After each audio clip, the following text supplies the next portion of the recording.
So come and see them while you can. Now, if you ever travel to Central Australia, you must visit the Alice Springs Desert Park. Hundreds of species of plants and animals are on display, and you'll soon learn many of the secrets of the desert. Alice Springs Desert Park is less than 10 years old, and in that time it's won multiple awards for design and education. More than just a park, their work involves active research into arid land flora and fauna conservation programs for threatened species.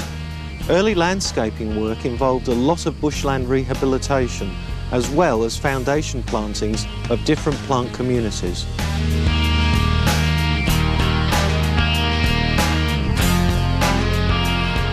The curry wattle is a small spreading shrub with long-lasting flower displays.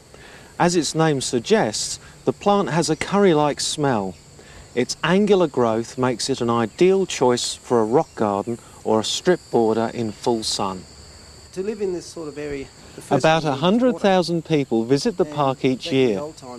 The seeds, for instance, which we've got there, and lots of the seeds of the acacias, are very useful as a food source in this area.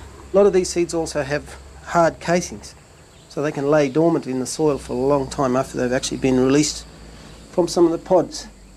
To give visitors a deeper appreciation of the plants, animals and traditional knowledge about them, interpretive guides such as John Liddell provide a range of presentations. John, there's a lot of galls on the top of that tree. To a gardener, that would be a bad thing. What do you think? Well, they're very useful because they're a major food source for Aboriginal people. Very important. They're commonly known as the bush coconut. They're called a coconut because of the white flesh that occurs around the edges here. But the grub that's actually helped the tree form this growth contains lots and lots of moisture. It's an emergency water supply inside of there. You can eat that one. You can also eat its young also, which are almost like caviar. Very good bush food. But apart from this, you can go to the tree. You can get the red sap, which occurs on the bloodwood itself, and use that as a bush disinfectant. You can dig the root system and find water in the root system also. So it's an emergency water supply. It has lots and lots of uses, this tree. Very important for Central Australia. The pink everlasting is a widespread annual occurring across mainland Australia. Sown in a sunny position in autumn, it rapidly grows to create a brilliant carpet of colour.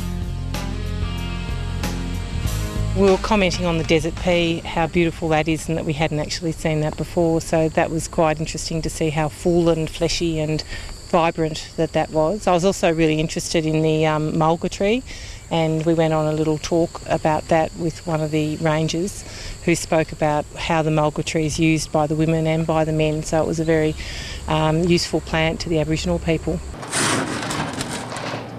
The nursery is at the heart of their work because many of the plants that they're growing have never been propagated before or in such numbers. Plants are propagated for research, for commercialisation and in quantity for wholesale to nurseries and landscapers. Record keeping is crucial, for here in the nursery they're advancing our knowledge of the Northern Territory's flora. Their work is absolutely unique. John, I think Australian mistletoes are the most beautiful in the world. We can get from here a very tasty fruit, which is eaten like a bunch of grapes. You can actually take the whole growth off the tree and walk along and continue to eat them. They have a very small fruit, contains quite a large seed, but it's very sweet, and you can continue to walk and eat at the same time. It's almost like takeaway food.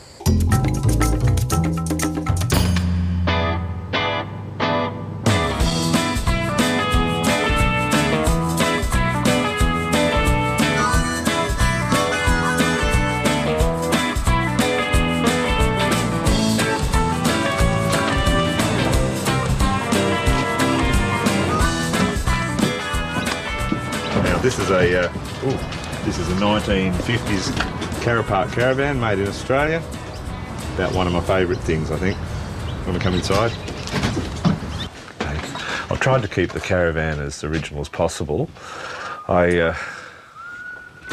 Collecting pieces that go with the period, like the melamine dinnerware, and my mother-in-law knitted me some tea cosies for the old aluminium teapots. I've got canisters to fit in the holes that were originally there. I've got nice old toasters and things like that. This is the right period. We have the stove, which is original. I love the Bakelite knobs, they're in perfect condition. I have the papers for the stove somewhere that tell you how to use it. Now the fridge is a beauty. Runs on gas, used to be kerosene, had been converted by the factory. Only trouble is it freezes the vegetables if you leave them in there overnight, so you've got to get them out of the way. We collected a few books. I'm trying to collect books with caravan in the title, like Caravan Holiday, 5 Golf in a Caravan, Caravans, Alison's Caravan Adventure, Plans for Caravans, Zane Gray's Fighting Caravans.